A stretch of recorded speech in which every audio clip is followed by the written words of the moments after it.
Bonjour, chers collègues. Tout d'abord, un grand merci à l'Académie pour cette invitation qui m'honore. Je tiens à remercier particulièrement le professeur Berthaud Benamou qui a supporté mes travaux depuis de nombreuses années d'une manière ou d'une autre. Et puis Frédéric Vin qui était également présent dans la salle et qui connaît bien tout ce qu'on a pu publier. Je vais donc vous parler de l'évolution et des nouveaux paradigmes dans le traitement, mais aussi dans le concept de l'assurance veineuse au cours du XXIe siècle.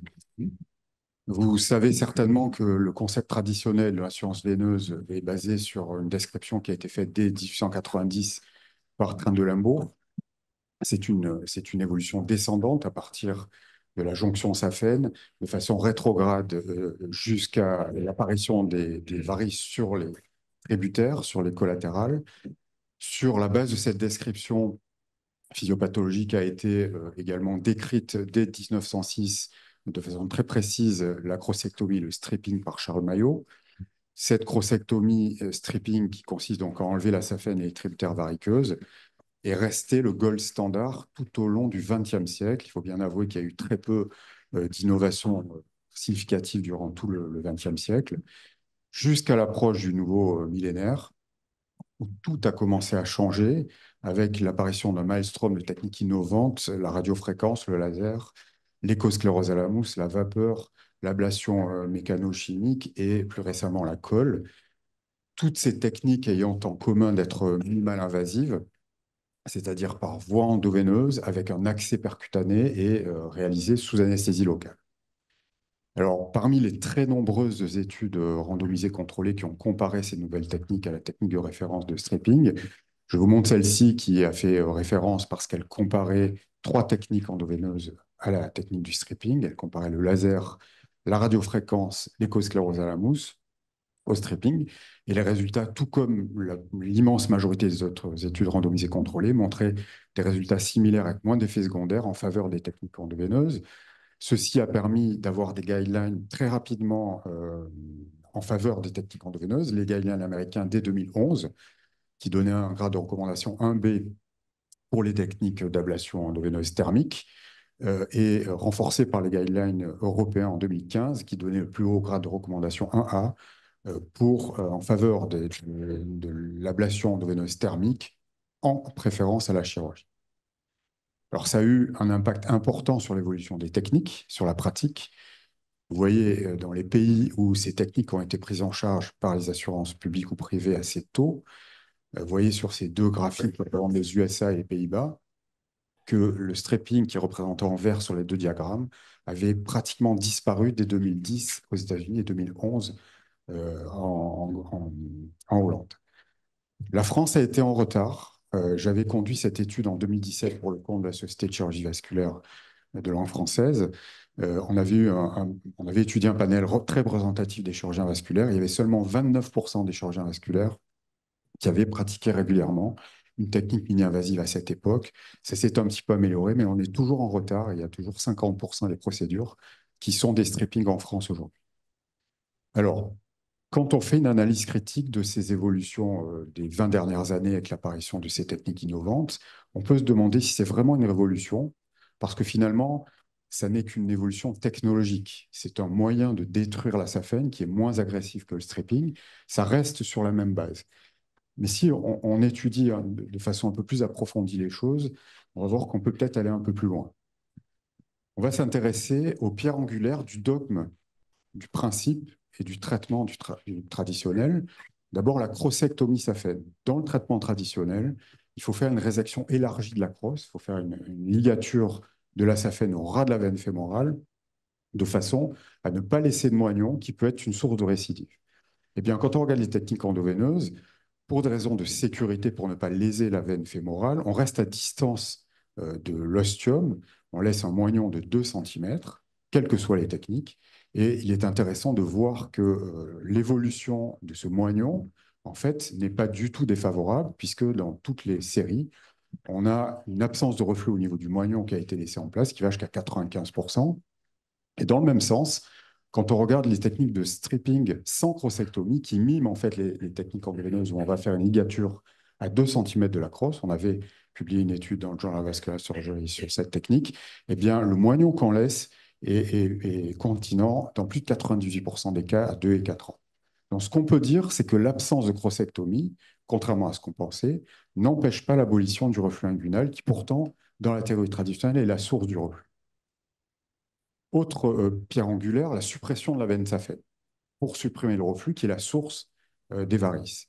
Eh bien, quand on regarde les résultats à moyen terme de toutes les séries endoveineuses, on s'aperçoit que la fréquence de la récidive clinique de varices, qui est représentée en bleu, est au moins 2 fois supérieure à la persistance d'un reflux saphène, ce qui veut dire que 50% des récidives apparaissent malgré l'absence de saphène après un traitement endoveineux euh, bien conduit et avec un résultat positif. Ça rejoint les études qu'on connaissait sur les récidives variceuses après stripping, où les taux de récidive clinique étaient très importants, variant évidemment selon les auteurs, mais jusqu'à 93%. Et ça, on le savait déjà. Et quand on regarde où se produisent les récidives, ça se produit toujours sur des tributaires saines qu'on avait laissés après le traitement de la saphène. Donc on peut dire également que la suppression de la veine saphène n'empêche pas la récidive variceuse, y compris avec les techniques plus modernes. Enfin, l'évolution descendante, qui est une autre pierre angulaire de ce dogme. On avait fait une large étude anatomoclinique qu'on avait publiée en 2008 sur plus de 2500 patients, et on s'était aperçu qu'entre un reflux qui était limité à une tributaire et un reflux qui intéressait une partie importante de la SAFEN, il y avait une moyenne d'âge qui était de 20 ans, de différence de 20 ans, et que l'évolution, les stades intermédiaires, étaient plutôt en faveur d'une évolution depuis la distalité vers la jonction SAFEN. Donc, quand on fait l'analyse critique de toutes ces évolutions depuis les techniques endoveineuses, on s'aperçoit de quoi? Que la crocectomie n'est pas nécessaire, que la suppression de la veine saphène n'est pas suffisante et que la progression du reflux n'est pas forcément descendante. On fait tomber ces pierres angulaires et on fait s'effondrer en fait le dogme de la suppression saphène systématique qui est basée sur l'évolution ascendante. Si on remet en question cette évolution, on se tourne vers une théorie alternative qui est la théorie de l'évolution ascendante. Cette théorie décrit un début de la maladie au niveau des tributaires, qui sont les plus distales, donc les plus fragiles, puisqu'elles sont dans le tissu sous-cutané. Elles ne sont pas protégées par le fascia saphène, elles ont une paroi plus fragile, et elles sont soumises à la pression hydrostatique la plus élevée en position orthostatique. Donc ces tributaires vont se dilater, créer un réservoir variceux qui va entraîner un effet de siphonnage dans la veine saphène et qui va la dégrader progressivement vers l'eau. À partir des années 2005, de plus en plus d'auteurs et d'articles ont supporté cette évolution ascendante. Et Labropoulos, qui fait référence et qui fait autorité dans le domaine, disait en 2010 que les données qu'on avait à l'époque étaient toutes en faveur d'une évolution depuis les tributaires et les saphènes accessoires vers les troncs saphènes. Alors là, c'est un vrai changement de paradigme qui va conduire à une prise en charge innovante du traitement des varices, avec en premier lieu la remise en question de la suppression systématique d'une veine saphène qui est présente en reflux à l'échodoplère, avec l'idée de préserver la saphène. On a présenté cette approche pour la première fois en 2005 dans une étude préliminaire avec ce qu'on a appelé la méthode Aswald, qui est basée sur le principe de l'évolution ascendante, puisque cela permet de limiter le traitement aux tributaires variqueuses de façon à obtenir une amélioration hémodynamique et clinique, puisque dans ce concept, les varices sont à l'origine du problème hémodynamique et non l'inverse. Dans cette étude préliminaire qui n'avait que 8 mois de recul, on observait une abolition totale du reflux dans 70% des cas. Et quand on prenait les réductions significatives, on additionnait les réductions significatives du reflux, on avait 90% d'amélioration hémodynamique de la veine saphène et dans le même temps, 90% d'amélioration clinique. Alors, cette approche ASVAL, elle était aussi présentée comme une chirurgie mini-invasive qui est réalisée sous anesthésie locale par des microflébectomies atraumatiques réalisées à travers des micro-incisions à l'aiguille qui suivent un marquage préopératoire précis qui idéalement doit être fait par l'opérateur lui-même avant l'intervention. Tout ceci permettant une sortie, une déambulation et une reprise des activités quotidiennes immédiates. On a suivi cette cohorte publiée de façon préliminaire en 2005, en 2009. Et enfin, on a fait cette publication à moyen terme à 4 ans de recul dans le Journal of Vascular Surgery. Et on a observé les mêmes résultats à 4 ans avec une abolition totale du reflux dans 70% des cas, une amélioration clinique dans plus de 80% des cas et on y a ajouté une réduction significative du diamètre des veines saphènes qu'on avait conservées. Dans les années qui ont suivi, de nombreux auteurs, un certain nombre d'auteurs, ont rapporté leur expérience de cette approche, dont une étude récente publiée en 2022, randomisée contrôlée, qui comparait l'ASVAL à l'ablation endoveineuse laser. Et tous les auteurs retrouvaient qu'après ablation des tributaires, on avait une amélioration hémodynamique et anatomique de la veine saphène, et surtout, ce à côté de quoi on était un peu passé nous-mêmes, une amélioration de la qualité de vie chez tous les patients, y compris quand le reflux persistait, puisqu'on n'a que 70% d'amélioration du reflux. Donc, ça nous a interpellés. On a repris une étude qu'on avait publiée en 2015, dans laquelle on avait suivi plus de 1000 membres inférieurs opérés par laser. Et vous voyez qu'à 5 ans, on a une amélioration clinique dans plus de 87% des cas, une absence de nécessité de réintervention dans plus de 95% des cas. Et pourtant, on n'a qu'une absence de reflux chez 2 tiers des patients, ce qui veut dire qu'il y avait une proportion significative de patients qui avaient une amélioration clinique malgré la persistance d'un reflux. Dans sa publication en 2011, Biemans relevait également cette observation en disant que en expliquant que les phlébectomies réduisaient probablement le volume au refluent total, ce qui expliquait l'amélioration hémodynamique et clinique malgré la persistance de reflux. Et elle concluait qu'il ne fallait pas se focaliser uniquement sur le reflux saphène pour estimer le résultat d'un traitement des varices, mais aussi les symptômes des patients, parce que la présence de reflux n'était pas forcément corrélée à un problème fonctionnel ou clinique. On avait fait une petite étude sur une cohorte de 59 patients qui présentaient la persistance de reflux après ASVAL. Et bien, à 6 mois, on observait une réduction très significative du volume de reflux dans la saphène qu'on avait gardée, avec une amélioration des symptômes dans tous les cas. Donc, c'est probablement bien le volume du reflux qui est l'élément clé pour l'évolution des signes et des symptômes dans l'insuffisance veineuse. Alors, devant ça, je crois qu'aujourd'hui, quand on voit un patient pour la première fois qui présente une veine saphène, plutôt que de se demander quel moyen on va utiliser pour détruire la saphène, il faut se demander si on peut la garder.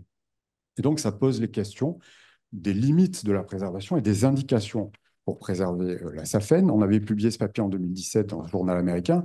On reprenait tous les critères favorables à la préservation de la veine saphène qui a été présenté dans la littérature, qui avait été cité par des auteurs.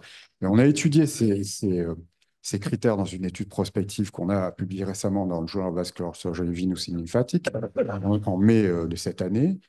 En fait, on a suivi pendant 4 ans les patients traités pour des varices dans notre institut. Vous voyez que c'est une cohorte assez large. Et on a étudié les 6 critères qui étaient le plus fréquemment présents dans le groupe de patients chez qui on avait préservé la saphène. Vous les avez ici, je ne vous en fais pas le détail. Ce qui est intéressant, c'est la valeur prédictive de chacun de ces critères. Quand on prend chaque critère de façon isolée, la valeur prédictive pour un bon résultat hémodynamique était supérieure à 87%, pour l'amélioration des symptômes à 96%, et pour une amélioration esthétique à 97%. Et quand les 6 critères étaient présents ensemble, on avait une valeur prédictive positive à 90, 97 et 98%. Ces critères sont repris dans une étude également récente, puisque c'est une étude qui a été acceptée dans l'European Journal au mois de mai, qui retrouve les mêmes critères, qui sont des critères favorables pour la préservation de la veine saphène. Donc, en conclusion, je vous dirais que nous avons aujourd'hui un nombre croissant d'évidences en faveur d'une progression ascendante de l'insuffisance veineuse, avec une origine au niveau des tributaires. Ainsi, jusqu'à un certain stade d'évolution, on pourra limiter le traitement à l'exérèse des tributaires en préservant la veine saphène, avant les stades plus avancés, en particulier où les troubles trophiques apparaissent, où la suppression de la veine saphène pourrait être indiquée, d'autant que il existe aujourd'hui des critères cliniques et hémodynamiques éprouvés dans notre pratique qui permettent de sélectionner les patients pouvant bénéficier d'une épargne saphène. On ne peut que regretter que cette approche soit encore trop peu pratiquée, en particulier en France aujourd'hui, où les ablations saphènes sont encore largement pratiquées. Je voudrais juste prendre 2 minutes pour faire un petit peu de prospective en vous disant quelle est ma vision et quelles pourraient être les futures évolutions dans le traitement de l'insuffisance veineuse. Je crois vraiment que l'élimination du seul reflux saphène ne doit plus être le critère principal dans le futur pour le traitement des varices, alors que ça l'est encore, et qu'on essaye de trouver tous les devices possibles et imaginables pour détruire la saphène. Je pense que c'est la gestion du réseau distributaire sous-cutané, ce qu'on appelle le réservoir variceux, qui doit probablement être au centre de la recherche et du développement. deux axes de recherche de développement, à mon avis. Optimiser le traitement du réservoir variceux, même si la microflébectomie donne des résultats extraordinaires et très, très positifs, y compris dans des cas extrêmes, comme vous le voyez, hein. Cette technique dont je vous ai esquissé la présentation dans la courte vidéo précédente, ça peut être chronophage, voire épuisant. Donc, il faudrait trouver une solution avec un outil endoveineux qui permet de franchir la tortuosité pour une véritable ablation endoveineuse du réservoir variceux, ce qui aujourd'hui n'est pas possible avec les devices qui existent, qui traitent la SAFEN et qui traitent que les veines rectilignes. Donc, c'est l'objet de ce projet Tribaway pour lequel on a obtenu un brevet aux États-Unis il y a peu de temps. La deuxième voie, à mon avis, c'est le renforcement de la paroi veineuse. On a un nombre, et on ne le dit pas assez, croissant de preuves d'efficacité des vénotoniques qui ciblent la cascade inflammatoire, qui améliorent le tonus veineux. Euh, on a même des études récentes qui mettent en évidence le bénéfice éventuel des statines pour la prise en charge de l'insuffisance veineuse avec un effet sur l'inflammation pariétale, un effet vasculotrope et un effet vasculotonique. Et donc, je pense, pour terminer, que l'association d'un traitement endoveineux euh, strictement limité aux tributaires en préservant la SAFEN à un renforcement de la paroi veineuse, c'est changer la stratégie de traitement des varices depuis une stratégie destructrice vers une stratégie reconstructrice qui est beaucoup plus en accord avec la philosophie de la chirurgie vasculaire. Je vous remercie de votre attention.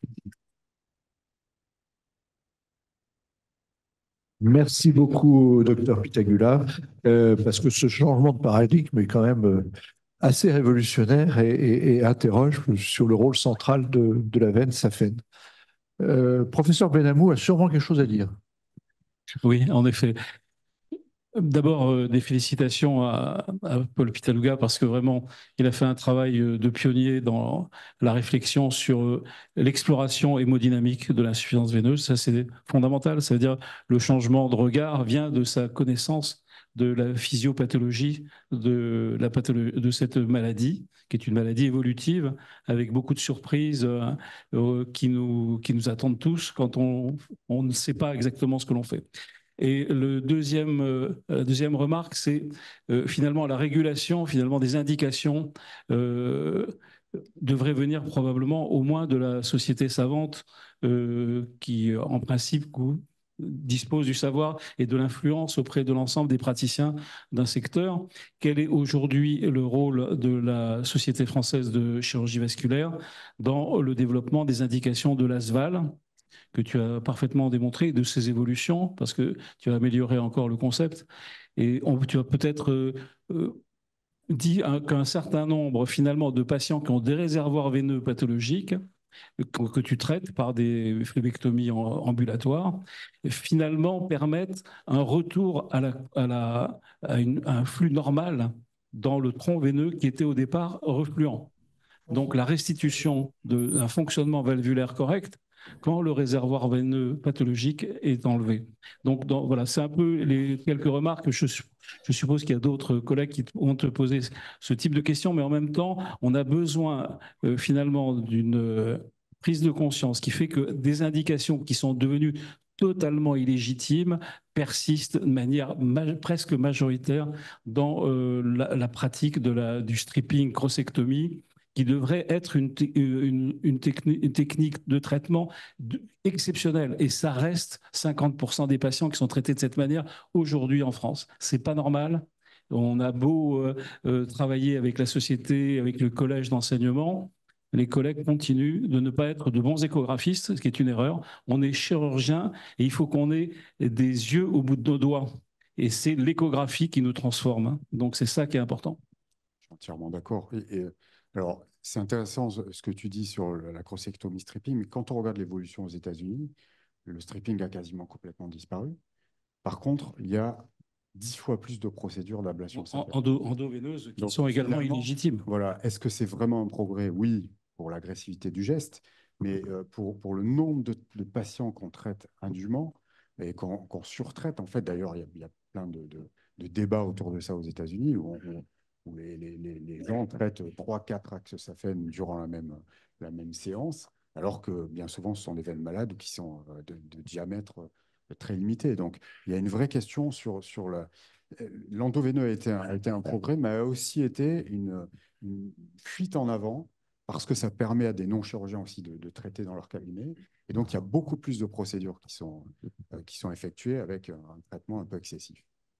Alors, il y a Frédéric Vin, que tout le monde connaît comme un grand médecin vasculaire et enseignant au diplôme d'université de phlébologie de Pierre et Marie Curie, enfin de la Sorbonne. Merci. Oui, Paul, ben, je voudrais te remercier de cette intervention parce que il est indiscutable que le réticulum joue un rôle d'aspiration et que je dis toujours, même à nos étudiants, les patients viennent vous voir pour des varices et non pas pour la saphène. Or, tout médecin ou chirurgien se précipite pour traiter la saphène alors que le réticulum joue un rôle fondamental et incontestablement un rôle aspiratif. Néanmoins, quand tu parles de cette technique qui est assez similaire à celle de Shiva, qui a été critiquée pendant de nombreuses années, je voudrais que tu nous dises d'abord la différence que tu as entre le Shiva, où on faisait quand même une ligature des perforantes, et là où dans ta technique, tu ne fais que de la phlébectomie des différentes branches collatérales. Mais néanmoins, je voudrais conclure que dans les varices de très gros calibre, il va y avoir des indications à la technique Alval en fonction du calibre. Car quand tu as une saphène de 10-12 mm, il me paraît illogique de la laisser en place.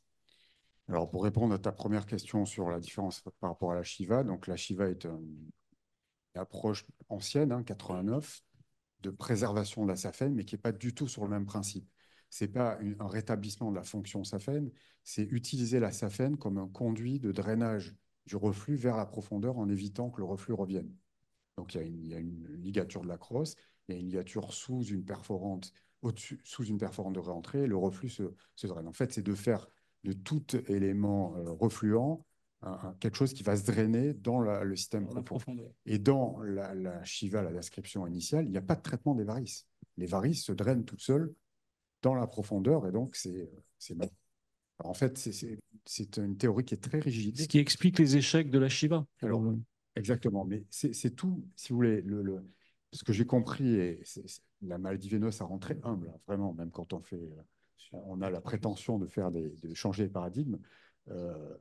Le système veineux, c'est un système chaotique. Quand vous appliquez une théorie rigide à un système chaotique, ça ne marche pas. Parce qu'on va se baser sur une étude pré-op écho-Doppler de réentrer dans une perforante. Le jour où vous opérez le patient, la perforante ne fonctionne pas dans le même sens, ça ne marche plus. Et tout le système est à plat. Donc c'est pour ça que la Shiva est trop aléatoire. Jean-Claude Coffinal a une question encore. Pardon.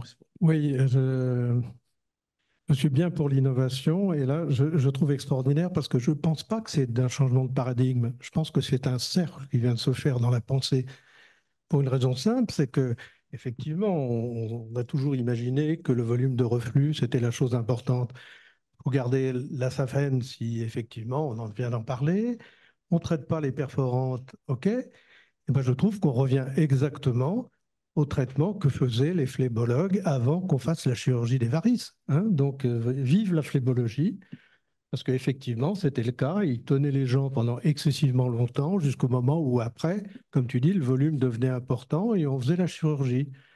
Alors, c'est très intéressant cette remarque, parce que moi, j'ai eu une éclaircie dans mon cerveau, parce que tout vient de l'histoire d'une patiente, pour des raisons à laquelle j'étais attaché, qui avait des récidives épouvantables. J'avais opéré à 20 ans, j'avais fait un stripping, elle avait des récidives de pire en pire. Et je voulais apprendre à faire des phlébolectomies, et je me suis dit, là où je peux apprendre, c'est pas auprès des chirurgiens, c'est auprès des phlébologues qui font ça dans leur cabinet, parce que techniquement, il doit y avoir quelque chose. Et je me suis aperçu qu'ils traitaient que les branches, et que leur cabinet était plein. Et qu'ils me disaient, bah, finalement, je traite que les branches, ça marche très bien. Et donc là, ça m'a quand même beaucoup perturbé. Alors, ils n'avaient pas de théorie, et ils disaient, bon, on traite les branches, ça marche, parce que finalement, on traite ce pourquoi les gens viennent. Et ça m'a interpellé. Alors après, moi, je suis allé un peu plus loin, j'ai fait un peu de science, mais c'est vrai ce que tu dis complètement. C'est qu'effectivement, ça n'est qu'un cercle, tout à fait. Hélène Sussman. Ah oui, Hélène. Il y a un micro derrière. Donc, je suis médecin vasculaire comme Frédéric. Et après 35 ans de traitement et de suivi de beaucoup de variqueux, Ce que l'on constate, c'est que la maladie varicoeuse n'est pas unique, mais qu'il y a des maladies variqueuses extrêmement différentes les unes des autres et il est impossible d'avoir une théorie générale sur le traitement des varices et qu'il faut un examen extrêmement précis sur le plan échodoppler au départ et que chaque patient ou chaque patiente doit être traité de façon différente et selon les différents niveaux et aux différentes époques de sa vie. Et que, bien évidemment, on peut tout à fait associer des scléroses au départ, un traitement ensuite par Asval, et puis peut-être à la fin quand même un traitement de la grande veine saphène. Mais vraiment, il faut traiter chaque cas différemment. Je suis bien d'accord. C'est ce qu'on appelle le traitement à la carte, exactement. Mais on s'aperçoit quand même que la plupart des gens viennent pour des varices et que c'est quand même l'élément central dans le traitement de la maladie varicoeuse. Donc, il faut être très humble, effectivement, et il faut s'adapter à chaque patient, c'est une évidence absolue. Il y a même parfois certaines varices qui ne nécessitent pas d'être traitées. Tu me permets un petit mot de arrêter le massacre des SAFEN qui ne demandent pas à être éliminés. Et les baleines. Et malheureusement, c'est un peu le pain quotidien d'un certain nombre et ça pose un problème de justification. Alors, moi j'aime pas, Les saphènes et les baleines. Voilà, j'aime pas dire arrêtons le massacre, etc., parce que ça voudrait dire que les confrères sont des massacreurs. Ce que je ne crois pas. Voilà, ils vont peut-être dans la facilité ou dans ce qui est courant, mais oui, mais tu as raison. Mais moi, j'aime pas utiliser cet angle-là. Monsieur le secrétaire perpétuel. On disait préserver. Hein. Alors moi, je suis pas du tout. Moi, je suis pas du tout médecin vasculaire. Je suis un vieux chirurgien général et comme tout le monde à l'époque, on faisait des stripping, on nous apprenait le stripping des varices. Mais je voulais vous poser une question sur. Il y a beaucoup d'actes pour traiter les varices. Qu'est-ce qu'il en est de la validation de ces actes? Est-ce que ces actes sont des actes de la nomenclature ou au contraire, est-ce qu'en fait, on a une activité qui fait que la nomenclature n'évoluant pas assez, ben, ils ne sont pas recensés? Et quelle est la politique de la Société savante dans ce domaine? Enfin, je veux dire, parce que vous avez eu beaucoup d'innovations, beaucoup d'agents différents à utiliser, etc. Qu'est-ce qu'il en est? Alors, il y a évidemment, vous avez vu toutes ces innovations, donc elles sont aujourd'hui dans des actes CCM qui sont codés. La phlévectomie, c'est une des plus anciennes, hein. Mais aujourd'hui, tous les actes sont codés. Ça a été un frein d'ailleurs au développement des techniques endoveineuses qui ont mis beaucoup de temps à être codées et à être couverts par l'assurance maladie. Le gros problème dans le traitement de la maladie varicoeuse, c'est d'abord un problème de formation des universitaires.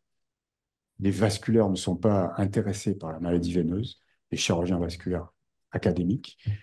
Donc, malheureusement, les gens ne sont pas forcément formés au traitement à la carte en particulier. Et puis, il y a aussi la pression de l'industrie. Aujourd'hui, aucune industrie qui fabrique du laser, de la radiofréquence, de la colle n'a intérêt à ce qu'on préserve les SAFEN. Il faut le dire. Et quand vous organisez un congrès, quand on fait des études, je vous ai montré l'étude randomisée contrôlée qui compare laser et Asval. C'est la première étude randomisée contrôlée. Ça fait 20 ans qu'on a décrit l'Asval. Pourquoi? Parce que vous avez 50 études randomisées contrôlées endoveineux contre stripping, parce que vous avez des industries qui financent. L'Asval, il n'y a pas d'industrie. Vous avez un crochet. Donc, c'est aussi un biais énorme dans le lobbying, qui est logique d'un point de vue éthico-économique, mais qui est un des freins qui explique que ça ne se développe pas. C'est plus compliqué d'aller faire des phlévectomies que de passer un laser dans la SAFEN. Ça prend plus de temps, c'est moins bien payé, même par la Sécu. Ça explique pourquoi ça ne se développe pas et qu'aujourd'hui, sur Paris, par exemple, il n'y a quasiment personne qui le propose. Merci beaucoup. Merci à vous.